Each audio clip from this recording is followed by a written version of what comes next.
33. Começando agora mais um episódio do 33, esse podcast que tem trailers de segunda a sexta e o episódio completo com 30 minutos exatos aos sábados. 30 minutos de podcast, 3 amigos, 3 pessoas aqui conversando sobre assuntos interessantes e que vão botar você para pensar. Eu sou o Gabriel Carvalho e estou aqui mais uma vez com meu amigo e parceiro Júlio Camacho. Fala, Júlio. Tudo bom, Gabriel? Prazer estar com você de novo. E hoje a gente vai ter um programa bem especial, um programa assim bastante educativo. Acho que muita gente vai se interessar e vai aprender muito com isso. E a pessoa que está com a gente é a pessoa que eu particularmente gosto muito, admiro muito e que já ajudou muita gente mesmo. Quero dar boas-vindas aqui a Jade Taylor. Jade, seja bem-vinda. Gabriel, oi, Júlio. Prazer. Tá, primeira vez que eu tô aqui, mas a gente já se conhece pessoalmente, né? Então, prazer enorme, viu? Jade, eu queria que você começasse dizendo pra gente mais ou menos o que você faz, como que é seu negócio e de que maneira que você é tão importante na vida de tanta gente. Eu sou Jade Taylor, eu trabalho com financiamento imobiliário aqui nos Estados Unidos. É a peça-chave para poder a gente conseguir fazer o financiamento imobiliário aqui. Então, essa é a parte que eu faço.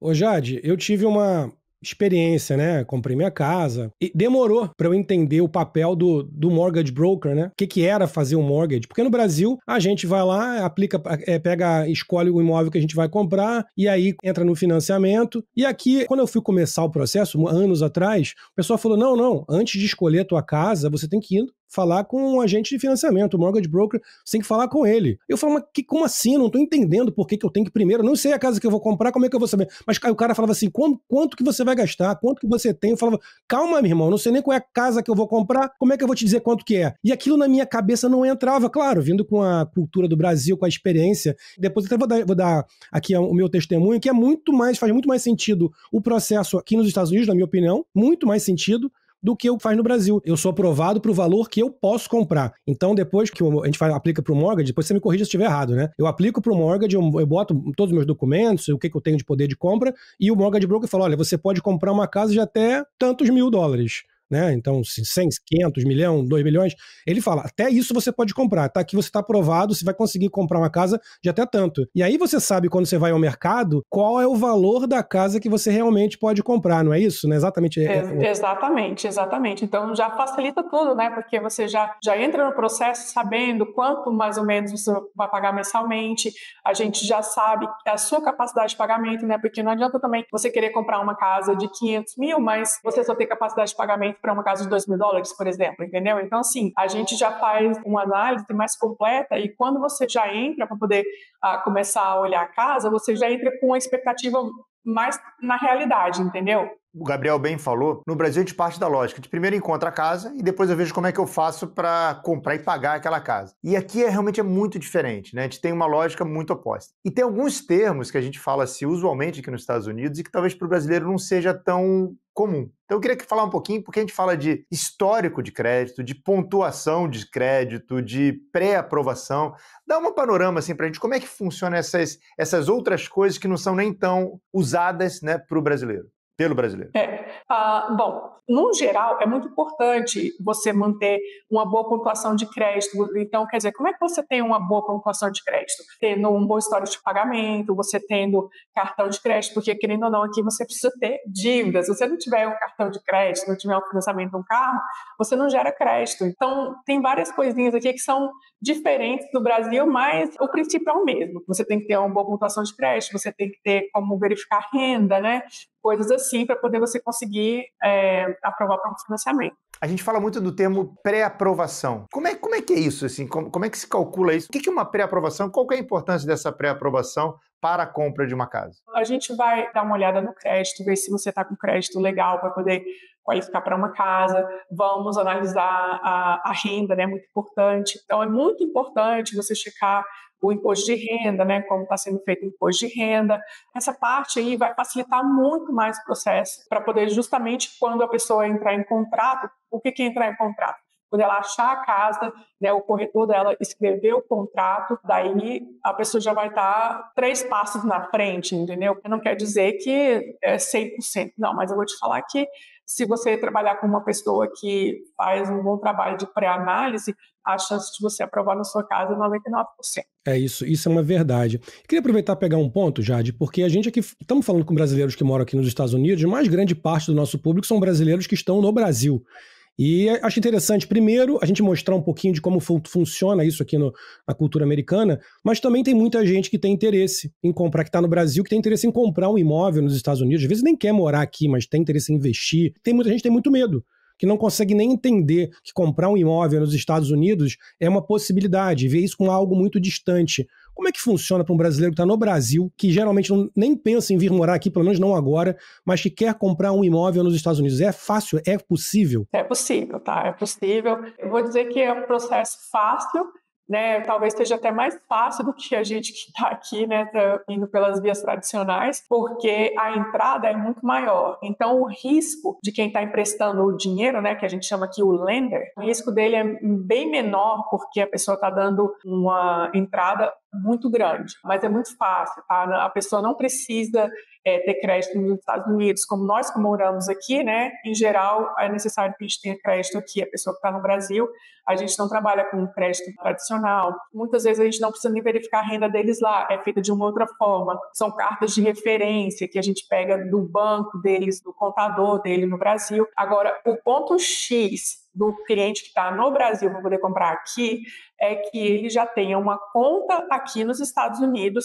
e que o dinheiro da entrada esteja aqui, tá? Isso aí é algo que o banco quer ver, que os fundos para comprar a casa, eles já estejam aqui no país. Qual é essa entrada? Você falou que é uma entrada grande. De quanto é essa entrada que o brasileiro tem que dar? E como é que é para abrir uma conta nos Estados Unidos? É fácil? Como é que o brasileiro faz isso lá do Brasil? Tem que vir aqui? Pode fazer do Brasil? Como é que funciona isso? Em relação à entrada, vai começar em 30%. Geralmente fica entre 30% e 35%, né? Geralmente, em relação à abertura de conta, muitas pessoas elas aproveitam para poder abrir quando elas vêm aqui nos Estados Unidos. Mas tem alguns bancos daqui que eles também operam no Brasil e é possível abrir uma conta de lá, abrir uma conta aqui. É possível, né? Eu sei que tem Banco do Brasil Américas, o Banco Inter, o próprio Citibank, eu acho que o BTG também tem uma conta aqui nos Estados Unidos que você pode abrir do Brasil. Então, assim, né, realmente é tranquilo. As pessoas, quando começam a olhar, acham que é difícil, como é que eu vou abrir uma conta nos Estados Unidos? Eu acho esse um tema muito fascinante, porque eu venho conversando muito com pessoas que trabalham com um processo de internacionalização em geral. E aí envolve tudo, né? Abertura de empresa, investimento, compra de imóvel. E uma coisa que eu ouço muito, eu tenho ouvido muito recentemente, né, sobre essa questão de proteção patrimonial, você trazer um dinheiro para cá e que, na verdade, você tá protegendo seu dinheiro numa moeda forte, e que investir aqui, às vezes, é mais perigoso até você manter seu dinheiro no Brasil, em que está desvalorizando, do que mandar para cá, ou pelo menos diversificar, né, ter investimento fora também. Pelo menos uma dica, né, é que não é difícil botar dinheiro nos Estados Unidos, não é difícil comprar coisas aqui, investir dinheiro aqui, é algo que o brasileiro pode fazer com uma certa facilidade, como você falou, até às vezes mais fácil do que a gente que mora aqui, né? Então acho que essa é uma excelente dica. Exatamente. E até complementando, o Gabriel já falou exatamente essa questão de você investir aqui. Como é que é para investimento, né? Tipo assim, tem programas especiais para o investidor, aquele jeito que já sabe que não vai morar, ele quer comprar aquela casa para alugar, por exemplo, e coisa do gênero. Como é que funciona isso? Sim.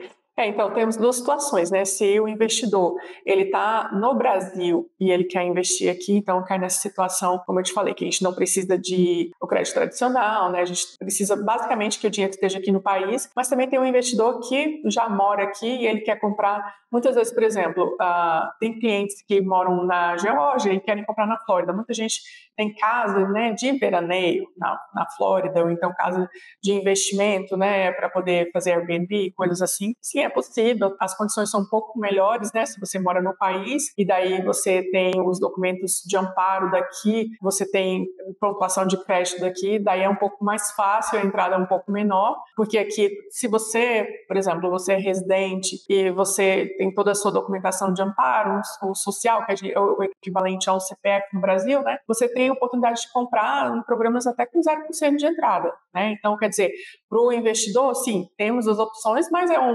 tem que preparar um pouquinho mais o bolso, né? Porque é um aporte um pouco mais alto. Isso me chamou a atenção também, né? Da mesma maneira que você fala assim, eventualmente tem que dar 25%, 20%, 30%, tem também a possibilidade de dar 5%, 3% até 0%. É isso mesmo? Porque assim, eu noto que assim, também na comunidade brasileira tem um desconhecimento muito grande das possibilidades, dos programas e do que seja, né? Então é possível mesmo comprar com 2%, 3%, 5% ou 0% uma casa? Sim, é possível, tá? A gente tem que desmistificar algumas coisas, né? Porque no geral, as pessoas pensam que elas precisam ter 20% para poder comprar uma casa. Isso não é verdade. Se a pessoa for comprar a casa, como a gente chama de residência primária, né? A sua primary residence, o que é isso? A casa que você vai morar. Se você for comprar uma casa para poder você ocupar aquela casa como a sua residência, aqui não é assim um lugar que você vai passar 2 semanas, 2 meses, não. É um lugar que você vai morar. Então, você tem, sim, tem programas aqui, áreas rurais, por exemplo. Temos programas que tem 0% de entrada. Tem um programa chamado FHA, que já é um programa, né, com, se você tiver uma renda um pouquinho não tão boa, uma renda não tão boa, um crédito não tão bom, a gente geralmente vai para esse lado aí, que a entrada é 3.500%. Os programas convencionais, se a pessoa for first time home buyer, né, ou seja, a primeira casa, tem oportunidade de comprar com 3%. Então, quer dizer, sim, é possível você comprar 0, 3, 3,5%, 5% e por aí vai. Mas nesse caso da entrada mais baixa, são para pessoas que vão ocupar a casa, não para investidor. Ô Jade, uma coisa que eu sempre ouço aqui, né? As pessoas falam muito sobre a pessoa que tem aluguel. Eu conheço muitas pessoas assim nessa situação, que estão pagando aluguel há anos e anos e anos e anos. E sempre surge o assunto, pô, para que você está pagando um aluguel? Você podia comprar uma casa, o valor que você está pagando de aluguel, você consegue pagar a sua casa. E sempre bate na questão da entrada. Ah, mas eu não tenho dinheiro para dar essa entrada, eu não consigo, eu tenho que continuar pagando o aluguel porque eu não tenho dinheiro para dar entrada, não tenho dinheiro para dar entrada. Isso eu ouço muito. O que eu conheço de pessoas que estão nessa situação, que nunca partem para comprar casa porque tem o problema, a questão, o medo da entrada, esse é um medo justificado, a pessoa realmente tem que ter um valor significativo para dar essa entrada, ou se justifica a pessoa dar uma entrada, como você falou agora, alguns programas desses menores, e depois vai compensar no mês a mês do pagamento. Como é que você vê isso aí? Sim, sim, é possível, tá? A pessoa não precisa capitalizar, né? Não precisa ter uma entrada gigantesca para poder colocar. Se o pagamento sempre, quando eu converso com um cliente, algo que eu pergunto para ele, assim, provavelmente a segunda ou terceira pergunta que eu faço durante um papo, né, com o cliente, é perguntar qual a capacidade de pagamento dele mensal, porque muitas vezes a pessoa paga um aluguel de $2.000 e ela está confortável pagar uma prestação de uma casa até 2.500, por exemplo, né? Então sempre eu faço essa pergunta, eu falo assim, quanto que fica confortável para você pagar de prestação mensal? Porque a partir daí eu já começo a virar os números, mostrar para ele que tem possibilidade de comprar com uma entrada um pouco menor, e muitas vezes a pessoa fala assim, tá, e se eu quiser pagar, em vez de ficar com a dívida para 30 anos, eu quiser pagar em menos anos? Só é você colocar um pouquinho a mais no montante principal mensalmente, né? Isso não tem um valor fixo. Qualquer valor que você for pagar a mais da sua prestação, você vai abater no seu valor principal e, consequentemente, vai diminuir o número de anos. Então, isso aí também é uma estratégia que alguns clientes fazem para poder terminar o pagamento, né, em menos anos. No Brasil, por exemplo, uma pessoa com uma idade mais avançada, ela não consegue financiar por 30 anos, né? Aqui não tem esse limite, tá? Mesmo eu tenho clientes aqui que já fez financiamento de pessoa de 70 anos e consegue comprar ou financiar um imóvel em 30 anos. Você tem a oportunidade de comprar um imóvel financiando em 30 anos, se você quiser pagar em menos anos, você pode, só é você pagar um pouco a mais. Mas sim, eu falo a todos os clientes, primeiro, vamos analisar, não tome a experiência do outro como a sua experiência, porque cada situação é única, entendeu? Eu vou te falar, você pode ter o crédito igual o do Júlio, por exemplo, e ganhar a mesma coisa que o Júlio, tudo igual, mas na hora que a gente for analisar o seu processo, eu te falo, não vai ser igual dele, vai ter alguma coisinha ali que vai distinguir, né? Então, por isso é impreterível você fazer uma consulta com uma pessoa que trabalha com financiamento imobiliário para poder ela te dizer, né? Ou te guiar. Eu sempre gosto de falar assim, que segura na minha mão e vamos, né? Porque se a gente trabalhar junto, se a gente se alinhar, você vai ter uma chance de sucesso muito maior. Então, assim, tem muitos profissionais bons no mercado que eles podem te ajudar e te orientar nessa parte aí, entendeu? É interessante que aqui nos Estados Unidos, de modo geral, as coisas são muito setorizadas, né? Os estados, eles têm regras, leis muito específicas e acaba que você acaba tendo licenças específicas para trabalhar em cada local. Eu sei que você atua tanto na Geórgia quanto aqui na Flórida. Como é que você enxerga esses dois mercados, né? Como é que para financiamento, para compra de imóveis, como é que você vê o investimento no imóvel na Geórgia, aqui na Flórida? Tem alguma região em particular que você acha que seja mais profícua, mais interessante? Como é que você vê esses dois mercados? Como é que você compara? Os dois mercados estão super aquecidos, né? Alguns lugares da Flórida a gente está vendo ficando os imóveis um pouco mais parados, né? Mas, por exemplo, na Geórgia, em geral, aqui, onde os brasileiros, né, que 90% dos meus clientes são brasileiros, onde eles querem ficar, assim, o mercado está totalmente aquecido. Agora eu vejo na Flórida algumas regiões que estão mais aquecidas que outras, né? E que a gente vê muita construção, na Flórida tem muita construção nova, tem muito construtor oferecendo incentivos, né, para poder você comprar uma construção nova. Já na Geórgia a gente não tem esse tanto de construção nova, então quer dizer, o mercado realmente varia de estado para estado, trabalhando bem próximo desses dois estados, eu consigo ver que na Flórida, nossa, a gente está tendo um boom aí, né, de construções novas, né? Muita gente mudando para a Geórgia também. Onde aqui da Flórida está mais aquecido e onde está mais devagar? Das regiões que eu trabalho, né, eu vejo que a região mais perto de Sarasota, uma região chamada Lakewood Range, é uma região lá é bom, assim, viu? Lá é bom. Né? Lá, é muito bonito também, né? Mas tá em expansão ali, tá vendendo que nem água, todo mundo quer morar lá. E quando eu falo todo mundo, não é só brasileiro, não, viu? Vou te falar que gente de todos os estados. Eu particularmente financiei gente mudando de Ohio para lá, tem gente da Califórnia indo para lá, então quer dizer, é uma região extremamente atrativa hoje, né? E assim, eu não sou corretora, né? Eu não sou profissional de real estate, mas eu posso te falar que se conversar com qualquer corretor que está trabalhando naquela área ali, vai te falar que é um investimento certeiro, né? Porque a curva de valorização daquela região está muito grande. Então, assim, tem regiões que a gente sabe que estão em expansão mais que outras, mas eu acho que você tem que ir onde você se sente bem. E lá é uma região muito, muito bonita e muito, nossa, muito atrativa.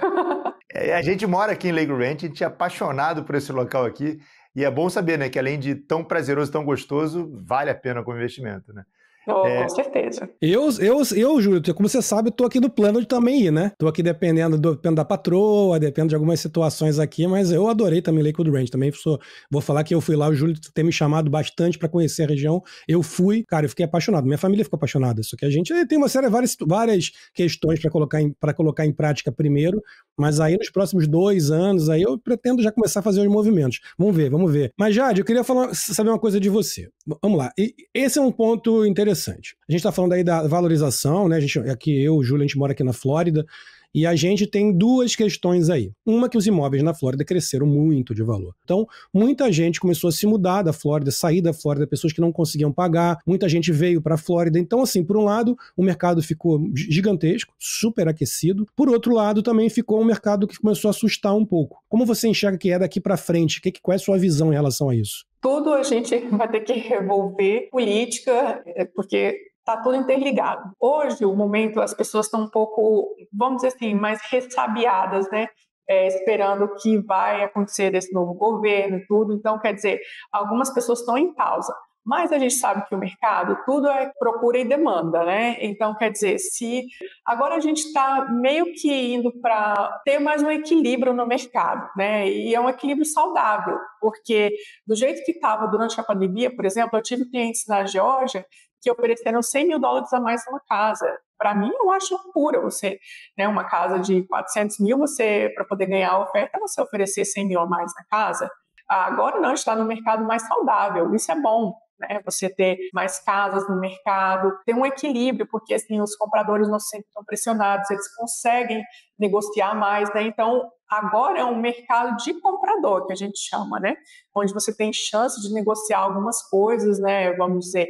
Então, eu creio que as coisas estão no rumo certo, as taxas de juros estão dando uma desaquecida também, então, quer dizer, a gente está num mercado que eu considero mais saudável. Gostei bastante do que você falou, tá? Porque a gente vê muito, as pessoas gostam muito de falar sobre a perspectiva do investidor. E você falou uma coisa que eu acho fundamental. Não pode só enxergar para o cara que vai ganhar dinheiro com a especulação imobiliária. Entender que o mercado é saudável para quem mora, para quem vai comprar para residir, é muito importante. E é curioso, assim, que porque nós 3 moramos aqui nos Estados Unidos e a experiência de morar aqui é muito boa, é muito legal. Tem problemas como qualquer país do mundo vai ter, qualquer lugar vai ter, mas, assim, é muito prazeroso morar aqui. E quando você soma isso também ao o que o Gabriel falou, né? Que uma certa, inclusive, valorização do patrimônio, você são o melhor dos dois mundos. Tendo uma oportunidade de morar aqui, realmente é muito legal de ter um imóvel aqui. E uma outra coisa que eu queria falar, que assim, eu já ouvi de pessoas que tem medo de comprar e tem medo de financiar, é porque muita gente acha que o corretor de imóveis ou o agente de financiamento vai te forçar a ir um pouquinho além, sabe? Aquela coisa do, pô, olha, no Brasil era muito normal. Pô, eu quero comprar esse apartamento aqui. Quanto ele custa? Ah, custa 500 mil. Pô, mas tem esse outro aqui, ó, que custa 700. Ele tem mais isso, tem mais área gourmet, tem mais sei lá o quê. E fica te forçando um pouco aí além do teu investimento, que às vezes faz as pessoas, muitas vezes, né, se endividarem, se enfiarem em dívida. A impressão que eu tenho é que esse modelo que se pratica nos Estados Unidos é o contrário. Ele inclusive te protege de você mesmo. Então ele te impede de você ir além daquilo que você pode, né? Que eu acredito, então, que um agente, uma pessoa que nem você, um mortgage broker, uma pessoa séria, ela vai trabalhar muito nesse aspecto, não? De pegar a pessoa e falar, calma, você não pode pagar mais do que isso. É por aí? É bom, é mais ou menos assim, né? Porque a gente meio que serve de conselheiro também, né? Porque muitas vezes o cliente, ele às vezes quer dar um passo maior que a perna, né? Mas a gente está ali para poder puxar para a realidade. Eu falar assim, olha, porque você vai ter gastos extraordinários, não adianta. Você pode até pensar, eu vou pagar só a minha prestação. Não, você vai ter gastos extraordinários. Acontece, né? A vida. Meu maior aliado é o corretor, porque eu troco uma ideia com o corretor e falo assim, olha, essa determinada a pessoa só pode ter um pagamento mensal até $2.000. Então, quer dizer, a gente não pode passar uma casa, um exemplo, né, 300 mil, por exemplo. E aí eles já sabem que, então não vai apresentar uma casa de 350, né, para poder a pessoa ficar toda, nossa, vou comprar essa casa, amei essa casa. Não, mas só que se não está dentro da capacidade de pagamento dele, a gente nem vai lá. Você está fazendo um desserviço, né, para o cliente. Ô Jade, já vou fazer nossa pergunta tradicional do 33, mas antes disso, eu queria saber de você se você tem alguma história pra contar, alguma história curiosa, uma coisa que você viveu com alguma família, isso aí é uma realização de um sonho, alguma história que você presenciou de poder, que eu sei que o que você trabalha, além, muito mais do que a parte técnica, envolve muito o emocional, você tá mexendo com a vida das pessoas. E você tem alguma história interessante que você possa contar pra gente? Eu choro quase todo dia aqui, porque todo dia tem uma história emocionante, e assim, quando as pessoas, elas te dão tanto amor, né? Porque elas ficam assim, se não fosse você, eu não teria realizado. Não, imagina, né? Eu tô fazendo aqui o meu trabalho, eu tento o meu melhor e tudo. Eu sei que tem diversos outros profissionais que também, né, trabalham assim, com o coração aberto pra gente tentar arrumar uma solução, mas todo dia eu tenho uma experiência aqui. Agora tenho uma que me marcou e que eu sempre gosto de falar esse exemplo, né? Ela tinha um crédito bem capenguinha mesmo, e eu falei para ela, eu falei assim, se você focar, a gente vai conseguir comprar a sua casa. Falei tudo o que deveria fazer, assim, de diminuir a utilização de cartão de crédito, refinanciar carro, tudo o que precisava fazer. Olha, a pessoa fez tudo bonitinho em 6 meses. Estava prontinha para poder comprar a casa dela. E foi assim, foi emocionante, porque ela me ligou e chorando no telefone, falando assim, eu não acredito, isso aqui não é verdade, não é verdade. Eu falei assim, pega essa chave aí e abre a tua porta. É verdade ou não é? E chorando comigo no telefone, nossa, emocionante demais, sabe? Então, assim, é muito gratificante. A gente sempre fala aqui, a gente tem feito aqui, né, vários programas, Júlio, a gente percebe isso. No final das contas, a gente sempre volta pro lado humano. Em todos os momentos eu paro pra pensar, eu falo, o que a gente faz de trabalho? A gente para assim, poxa, eu faço... Aí a resposta, não, eu trabalho com isso. Mas no final, gente, a gente sempre volta como a gente consegue fazer seres humanos se desenvolverem, como a gente consegue fazer seres humanos realizarem seus sonhos. Até complementando isso, Gabriel, é interessante porque eu conheço a Jade pessoalmente, e assim, eu vejo isso na Jade, vejo isso na Márcia, que é corretora, eu vejo em outros profissionais, justamente a ideia de que elas têm um serviço a prestar, mas têm um serviço a prestar para uma pessoa do outro lado. E aí a satisfação vem quando você junta as duas coisas. Então, assim, de fato, é muito interessante o que você falou, porque no resumo, no final do dia, o que conta é o ser humano encontrando o ser humano. Então, é muito bacana ver quando um profissional ele vai para além daquela mera prestação de serviço e tenta se conectar com a outra pessoa, com os desejos, com os anseios, e uma coisa que a Jade falou muito, com as próprias possibilidades, né?